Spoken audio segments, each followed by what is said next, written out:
Lord and Savior, Jesus Christ. You're a liar! You're a liar! Before I formed you in the womb, I knew you.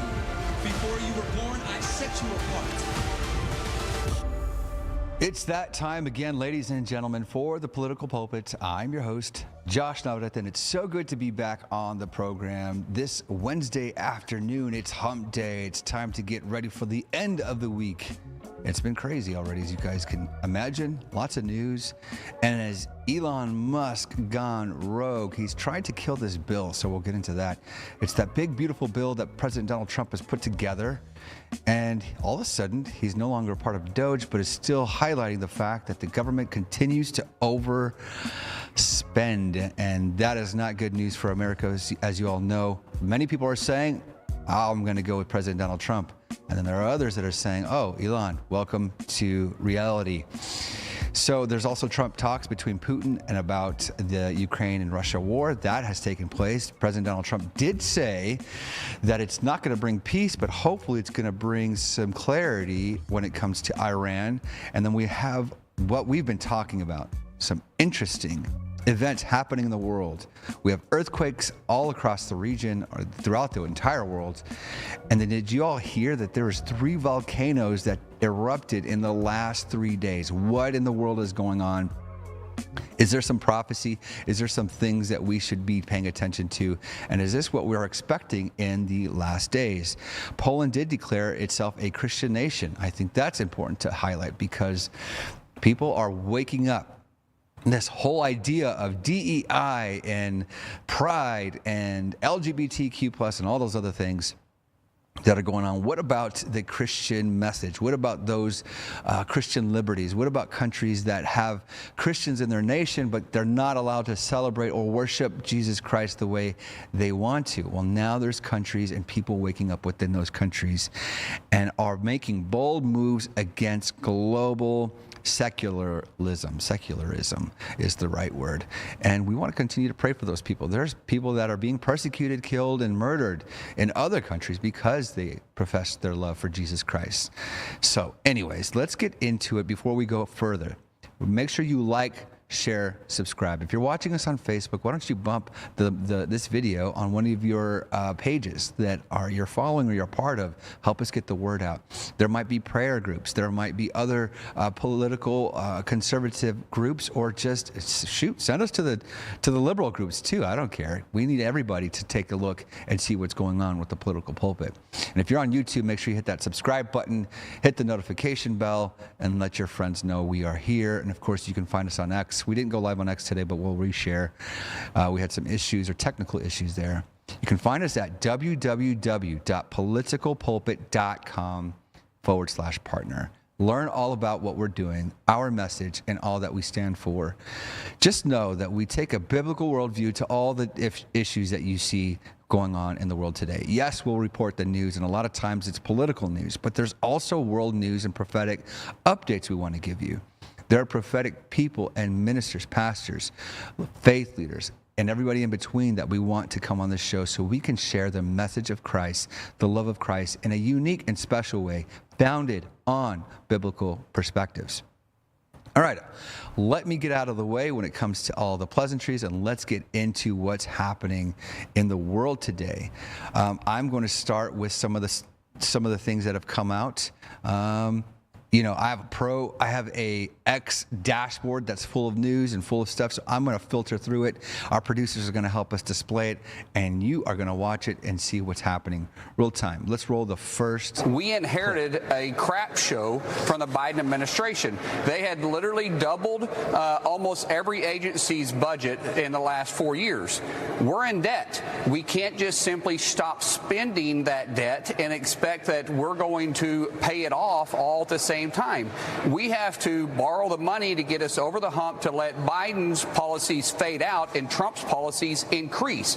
We know for sure that when we make tax cuts permanent, when we did this in 2017, CBO said we was going to have a $1.5 trillion deficit, and actually what happened is the economy increased by $1.7 trillion is what we ended up bringing into the Treasury. So we have to borrow to get us past this point immediately.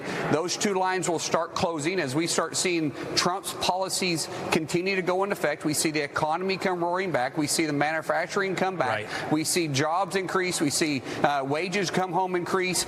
We will start seeing the spending go down because, by the way, this is just the first cut at deficit spending, which we're cutting $1.5 trillion in deficit spending. Well, that's going to be interesting. You have to keep borrowing money. We inherited a crap show. You have to keep borrowing money. At some point, that's going to be crazy enough to see that we're in trillions and trillions of dollars. They're going to say that we inherited trillions of dollars of debt, but then we have to continue to borrow money to make sure that our government is functioning. At some point, I think Elon's complaints are that the government continues to spend ridiculous amounts of money, and it's going to put our kids and their kids in charge, or, you know, they're going to be responsible for paying for it. So that's the big concern. How do we get the government to stop spending so much money? You have the big, beautiful bill, and I thank you, President Donald Trump, for working hard and putting this together. But at the same time, we have to cut spending at some point. Speaking of President Donald Trump, let's take a look at what Dilly Meme Team, the last video they put out. Take a look.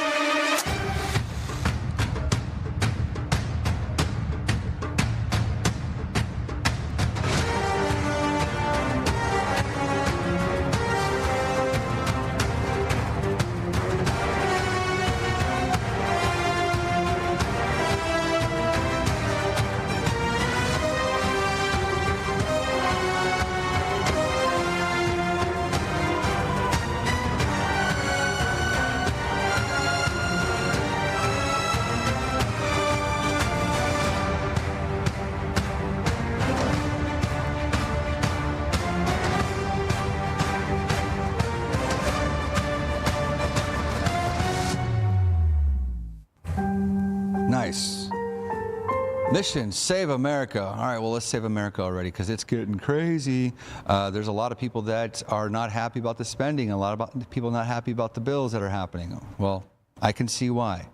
All right, so I'm going to start getting through some more. We have Executive Secretary of State Mike Pompeo, whose security clearance was stripped by President Trump, is currently in Ukraine meddling. Let's take a look at that clip. And we prepared weather. Sir, it's a big honor and privilege to host you, and welcome to Odessa, and welcome to Black Security Forum.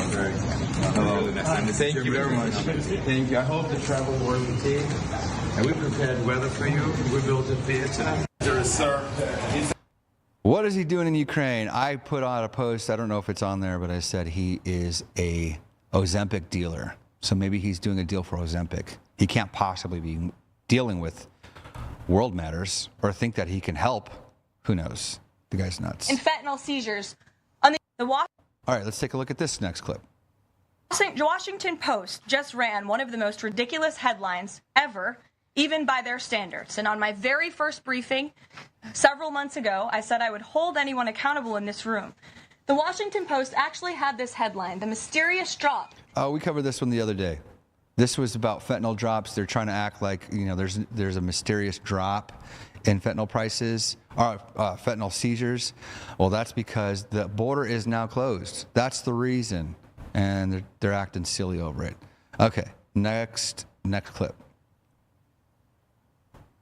Telephone with President Vladimir Putin of Russia. The call lasted approximately 1 hour and 15 minutes.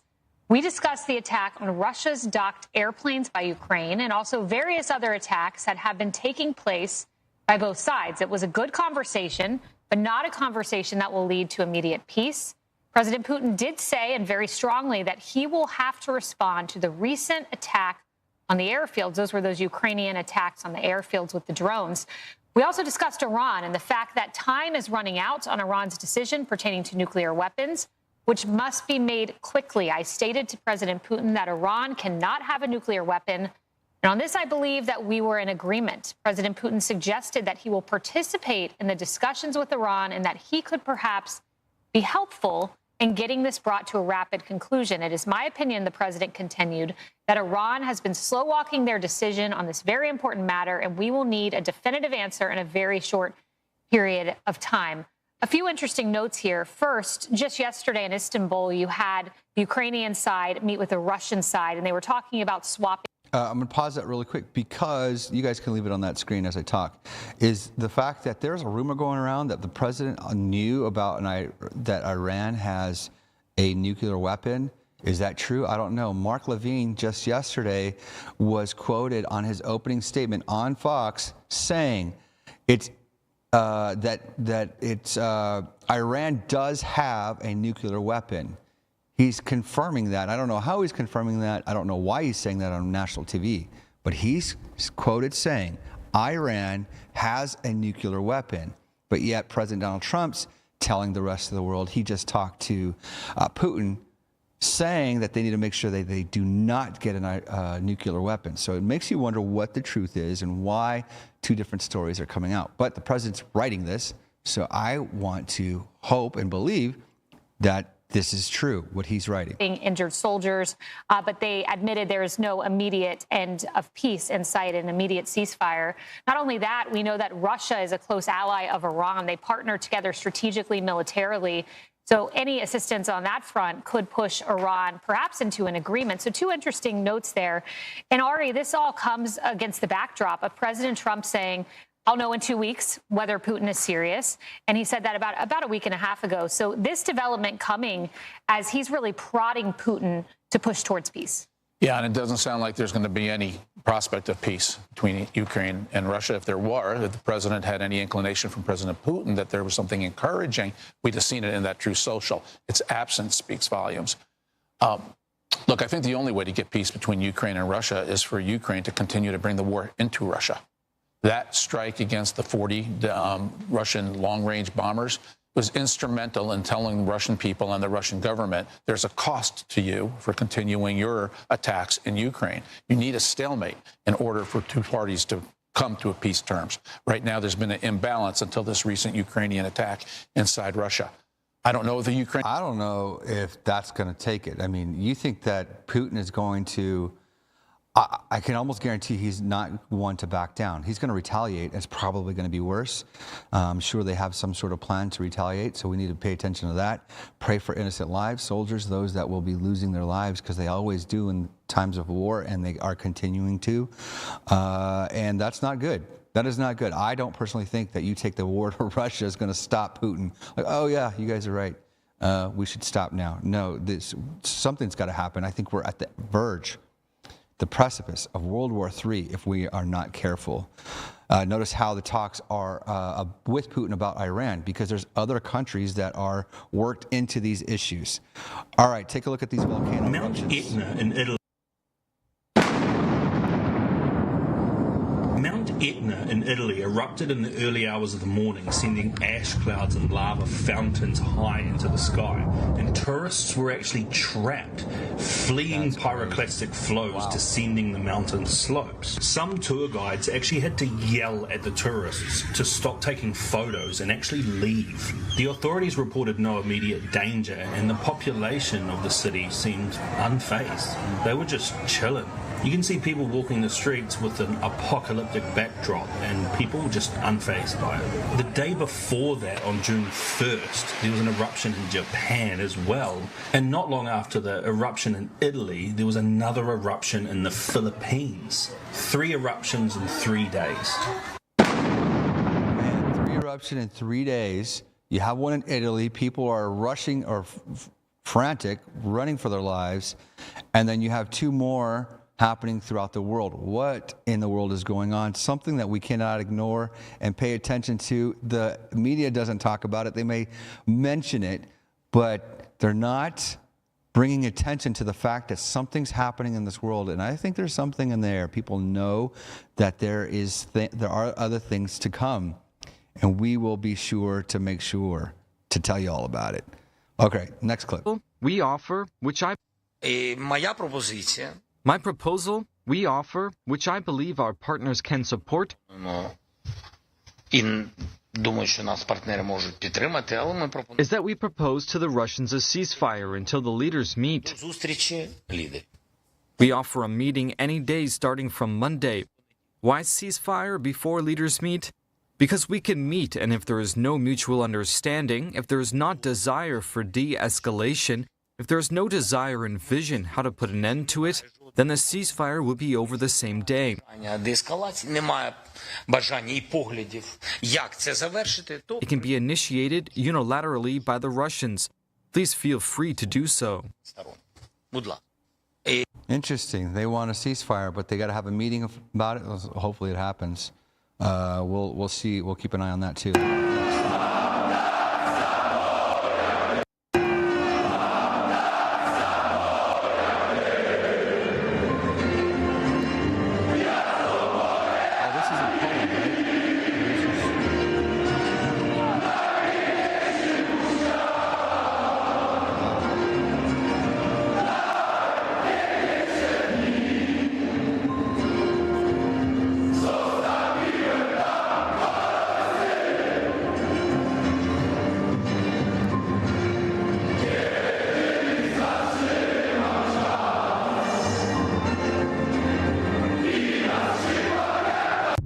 They're professing that Poland is a Christian nation. This is 300,000 Polish patriots on the streets to declare Poland is a Christian country. That is powerful, powerful, powerful. All right, so somebody wrote, President Donald Trump last night was up at 2:30 in the morning, and they were saying that the president's up working hard. And I said, early bird gets the worm, but Donald Trump says the night owl eats them both. Because that's kind of how it is. All right, next clip. Bills and legislation. Every single week, we have a litigation working group where a large group of us, and I'm talking there's maybe 75 members of the House, sit down every... I don't know what she's going to say. I haven't seen this clip yet, but it says Democrat on there. So, and she's from California. So I apologize for whatever nonsense she says. Every single week, we have a litigation working group where a large group of us, and I'm talking there's maybe 75 members of the House, sit down every single week with the AGs to talk about legal strategy. This is all going on every single week behind the scenes. It is nonstop talk, nonstop introduction of bills and legislation, nonstop being on social media as much as we can without being throttled and without the crazy analytics, and doing all these things. Every single week, we have a litigation working group. So she's basically saying that she's admitting that about 70 House Democrats in a shadow government meet weekly to block the president. That's what she's basically saying. So they're working hard to block the president, and they spend 70 hours, or I'm sorry, there's 70 House Democrats that are working to do that. That's pretty crazy. Did you guys see this from Elon? Elon says, call your senator, call your congressman. Bankrupting America is not okay, and to kill the bill. I noticed that Elon Musk wasn't too happy one of the days. He looked interesting on one of the last meetings, and then he had a couple of interviews that showed that he wasn't as pumped up as he seemed before. Maybe because Doge was coming to an end, or his time there at Doge was coming to an end. But I have a feeling he realized that the government is a whole different beast, and it's probably more corrupt than we expected. And now he's basically walking away and saying, if you guys don't do something, the government's going to be bankrupting the rest of America, and that's not okay. All right, let's take a look at what happens today as the Fed discuss interest rates. They're expected to drop rates to kind of fuel the economy. That's not going to happen. Take a look. Good afternoon. My colleagues and I remain squarely focused on achieving our dual mandate goals of maximum employment and stable prices for the benefit of the American people. Despite heightened uncertainty, the economy is still in a solid position. The unemployment rate remains low, and the labor market is at or near maximum employment. Inflation has come down a great deal, but has been running somewhat above our 2% longer run objective. In support of our goals, today the Federal Open Market Committee decided to leave our policy interest rate unchanged. The risks of higher unemployment and higher inflation appear to have risen, and we believe that the current stance of monetary policy leaves us well positioned to respond in a timely way to potential economic developments. Good afternoon. All right. Well, there you go. Mr. Powell is deciding that that's not going to work, and that the economy is better off not dropping interest rates. What is that going to do for the housing market? What is that going to do for the other forms of the economy? I guess time will tell. We'll see what happens. Let's see. There's a clip here with. No, I'll keep it going this way. Let's stay on track. And did you all hear that after spending years lying and covering up Biden's cognitive decline, Karine Jean-Pierre announced that she is leaving the Democratic Party. Surprise, it would be wrong to think that the border is open. It is not open.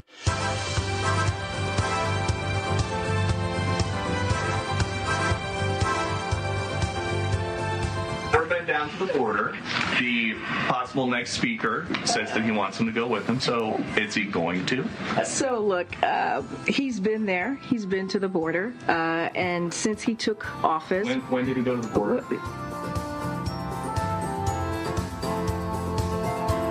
But that's not how it works. Like, we actually, no. I know that that's not what you guys want to happen, but that is what has happened. But that's not, it's not like somebody walks over and that's not how. Exactly what's happening.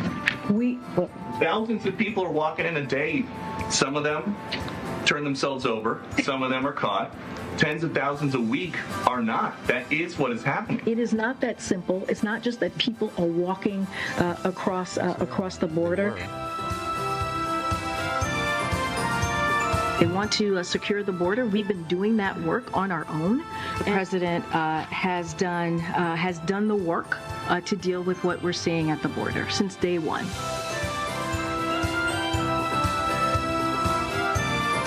Because when you look at inflation, when we look at where we are economically, and we are stronger economically than we have been in history.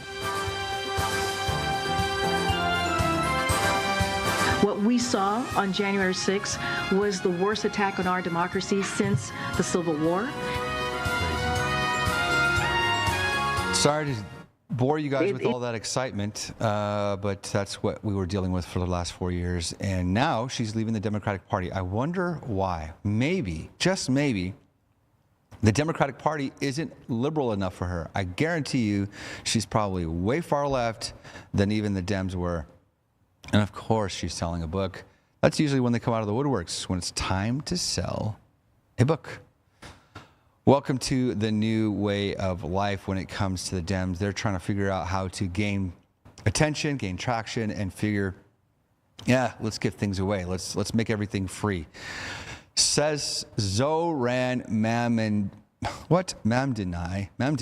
is now promising free stuff in a foreign language for his NYC ads. This is where it's at, everybody. Take a look. बात ये है कि मैं क्या करूंगा हमारे communities के लिए और हर एक न्यूयॉर्कर के लिए। मैं हमारे शहर को अफोर्डेबल बनाऊंगा। न्यूयॉर्कर्स मुश्किल से अफोर्ड कर रहे हैं रोटी, कपड़ा और मकान। मैं ये सब बदलने के लिए लड़ रहा हूँ। Rent free buses, universal child care और सस्ती ग्रोसरीज के जरिए। पर आपको एक सवाल पूछना चाहता हूँ। तुमने कभी किसी को वोट किया? बात ये नहीं है कि मैं क्या बनूंगा।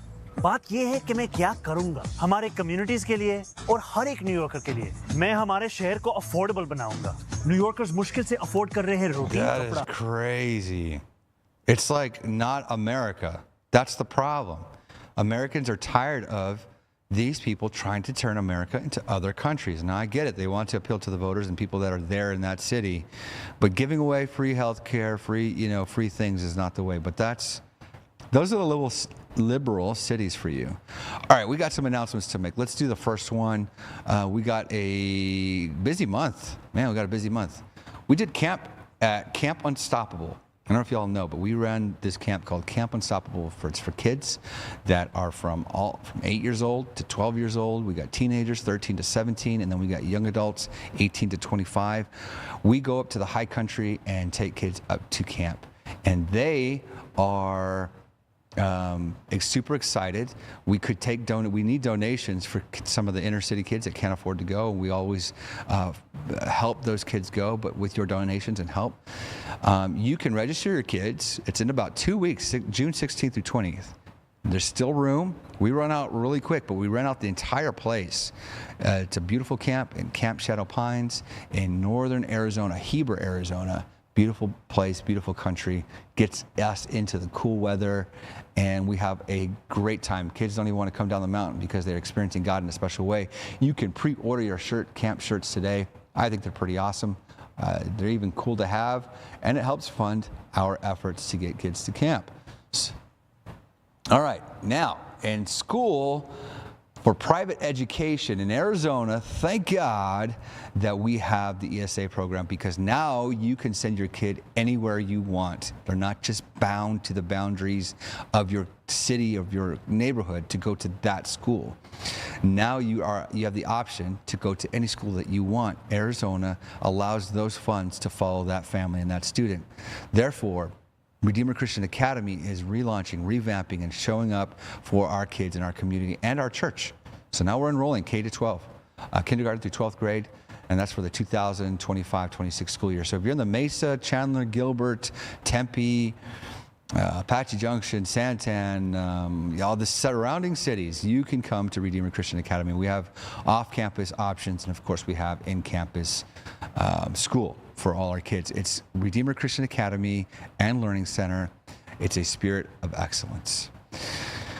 All right, so next we have the Upper Room Experience. That's every Friday. We're in a season of prayer, intercession, fasting, and we've been doing that every week so far. I think we're going up to camp.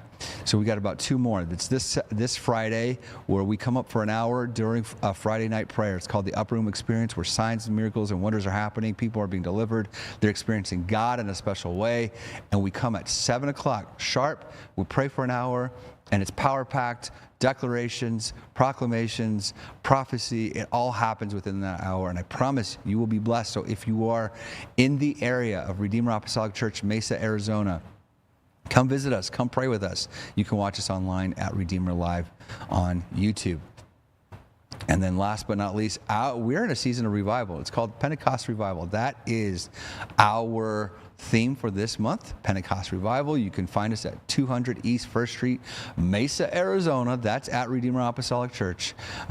We did a message on this past Saturday about the reign of His presence, and we're going to continue on. Bishop Santos Navarrete will be preaching this Sunday, but join us for Pentecost Sunday, June 8th. It's a Power Pack Sunday. It's that Upper Room Experience. It's that 120 in the Upper Room manifestation where the Holy Ghost came down and changed this world forever, and we are going to continue in that vein. All right, so the last one is June 13th. We got Ladies Bible Study. I'm so pumped about this because my First Lady, Becky Navarrete, is going to be teaching June 13th here at Redeemer Apostolic Church for Ladies Bible Study at 7 p.m. And we're super excited for her and all that God's doing in her life. And we know God has a word of the Lord from her. So if you are in the area, ladies, come to Bible study at 7 p.m. Redeemer Apostolic Church, I believe. And that is in a few weeks, June 13th. Are you guys church June 13th? Oh, yeah, it is. That's next Friday. All right. Man, it's coming quick. Let's do this. All right, so we got a few more episodes. We have a few more clips to show. I just got to decide what we're going to show you. All right, let's do President Trump participates in a summer soiree, I think it's called. Let's take a look.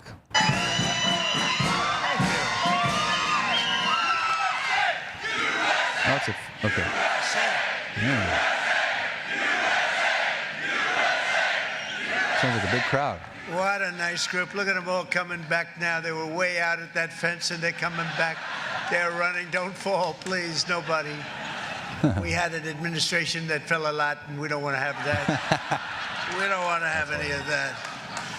Well, I'm delighted to welcome to the White House the thousands of proud American patriots, and that's what you are, you're patriots. You know, we've never done this before. You know that, right? This is the first. They didn't do it. The previous administration wouldn't have thought of doing it. But we're going to do it for 4 more years. I don't know, maybe 8 more years. I don't know. But we love you all. You're really amazing, successful people all, and you just gave your heart and your soul. And we won every swing state. We won the popular vote by millions. We won everything you can win. And now we have a successful country. Doesn't it feel different? Different, so different. So many people say, go away, and all over the world they say it feels different. The whole world feels different. So it's an honor. It's a great honor, believe me. We should all be happy about it because we're bringing it back like nobody would have thought possible. The event has, and I just tell you, was really the brainchild of a few of the people that happened to be in the audience. I won't bother. We'll check back on that. But we also have, we shared that clip already. Let me see. Sorry, guys. Okay, let's take a look. It says, my God, I can't believe this. Just 5 months ago, Peter Thiel spoke out against global state surveillance and directly compared it to the Antichrist system, where in the name of peace and safety, a global surveillance regime would be implemented. So this is that video. Let's take a look. We have the mechanisms that would make world government a gigantic global surveillance state is plausible. That seems plausible too. And then I think, again, to come back to the Soloviev-Benson plot hole, on its own, they both seem not that desirable. Why would we have a crazy surveillance state? Why would we, why would we do this? But if you're scared enough of these things, that's the weapon. And this is sort of where my speculative thesis is that if the Antichrist were to come to power, it would be by talking about Armageddon all the time. And Peter Thiel, the Antichrist would talk about Armageddon all the time. He'd scare people and then offer to save them. Yes, it's the 1 Thessalonians 5:3.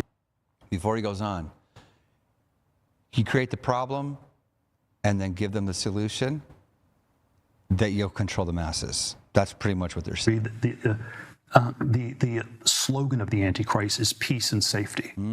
And so, which is nothing wrong with peace and safety, but you have to sort of imagine that it resonates very differently in a world where the stakes are so absolute, where the stakes are so extreme, where the alternative to peace and safety is, Armageddon and the destruction of all things. And then that's where peace and safety gets you way more than it would have in 1750. René Girard, in I Saw Satan Fall Like Lightning, one of his books, the Antichrist boasts of bringing to human beings the peace and tolerance that Christianity promised, but has failed to deliver.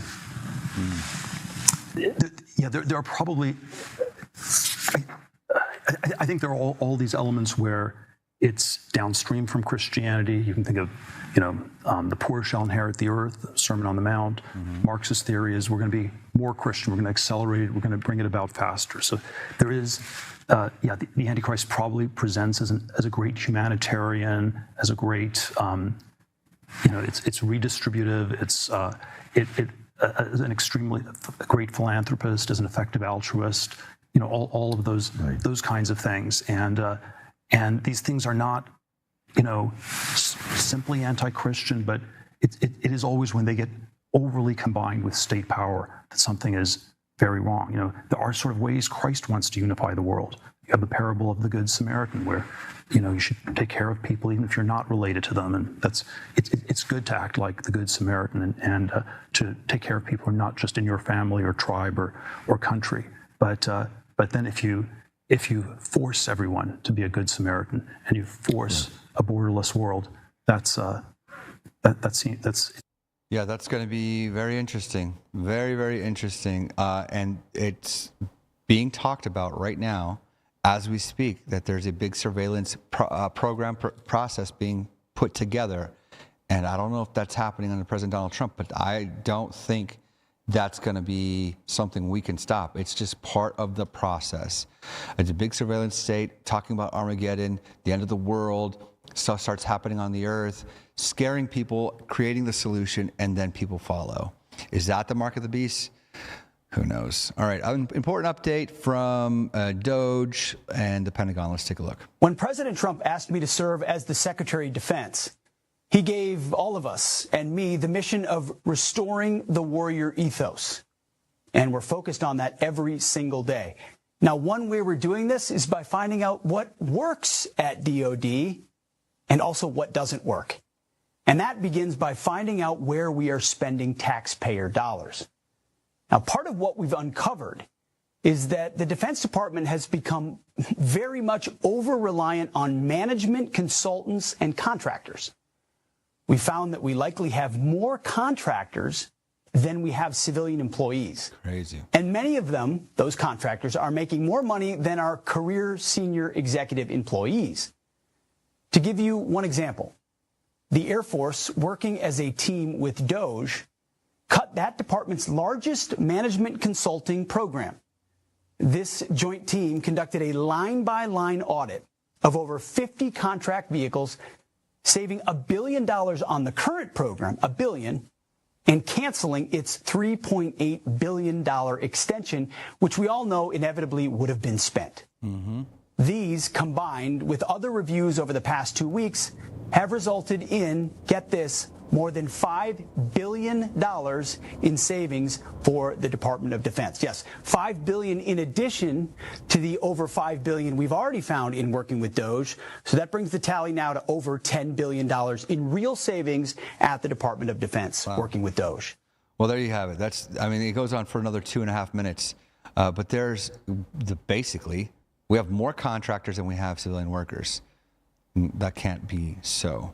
We probably, for people thinking that we're cutting workers out of the government, how about we're cutting contractors that are making billions and billions of dollars? All right. Okay, so let's see. I don't want to play too many of the opposition, the crazies, like AOC. There's a video out with AOC right now, and it's just whatever. Kid Rock does rip Bruce Springsteen. He calls him, well, I'm not going to cover that one. Never mind. Kid Rock cusses out Springsteen. We won't cover that one. Okay, Korean. So we did that one. I think we can do one more. Warcaster City Council, I can't say the same, has been charged with assaulting a police officer and obstructing law enforcement during an ICE operation. Let that send a message to all Democrats who are acting crazy right now. Take a look.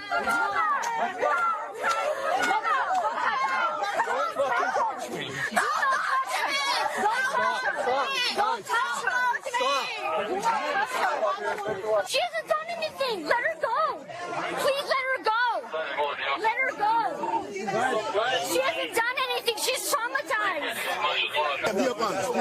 She's my constituent. She's my constituent. Okay, well, you can go to the station when she gets her bail, okay? She has done nothing. What are you doing? Why are you arresting her?